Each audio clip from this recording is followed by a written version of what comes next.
go so she could sit up and wipe her face. In between hiccups, she told us everything.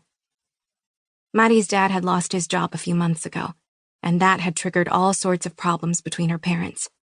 The fights were always the same. Maddie's dad yelled at her mom for spending too much, and her mom yelled at her dad for drinking too much. They sat me down last night and told me, "My dad is going to move in here with abuela and abuelo, and I have to go live with my mom in Whittier, wherever the hell that is." All of us had lived in the same city since we were born. I could walk to Maddie's apartment if I really wanted to. I never did, but in my defense, I never walked anywhere. And something told me Whittier was a lot farther than that. "What about the rest of our summer?" Selena cried. "Remember, we were going to make up more dance routines and go see that new road trip movie. Why can't you live here with your dad? That way we'd see you every day like always." Maddie shook her head and started wailing again. "I don't know. I asked my dad if I could live with him, and he just told me I had to go with my mom. Maybe he doesn't want me." There, Gracie whispered as she patted Maddie on her shoulder. At 14, Gracie liked to think she knew better than the rest of us. She didn't. "I'm sure your dad wants you to live with him," Gracie soothed. "But you're a girl. You need your mom. Remember how he freaked out when you started your period?" Even though we were all still very sad, I knew I wasn't the only one smiling at that memory.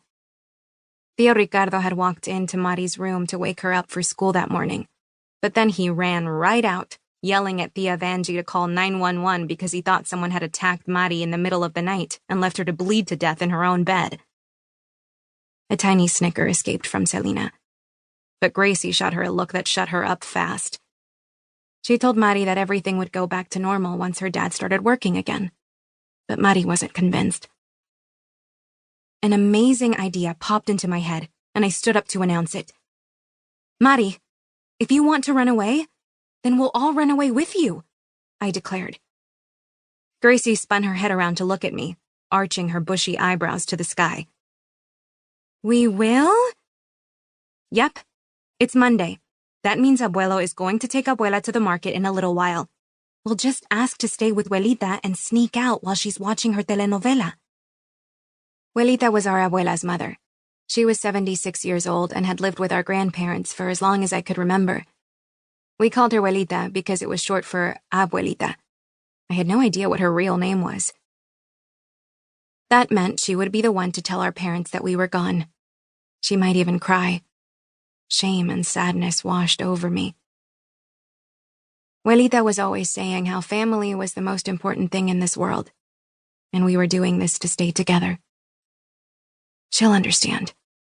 Eventually. So there, under the lemon tree, we hatched our plan to run away to the beach. I was in charge of picking our favorite CDs, while Mari filled up her backpack with lemons and whatever else she could find in our abuela's pantry. Gracie took the bus schedule from Abuelita's dresser and said she would figure out the best route to the beach. Selena pulled down all the sheets and towels that had been drying on the backyard clothesline and stuffed them into a trash bag. Between the four of us, we had almost $25. We were about 3 blocks away when Gracie stopped in her tracks. "Selena, who's going to feed Gidget?" Selena didn't even look at her sister and kept on walking. "Mom, I guess. They're not going to let the cat die just because you're not there to take care of her." "And what about Joanna's pool party on Saturday?" Gracie continued. "She's your best friend. Don't you think you should call her and let her know you're not going to be there?" That made Selena stop.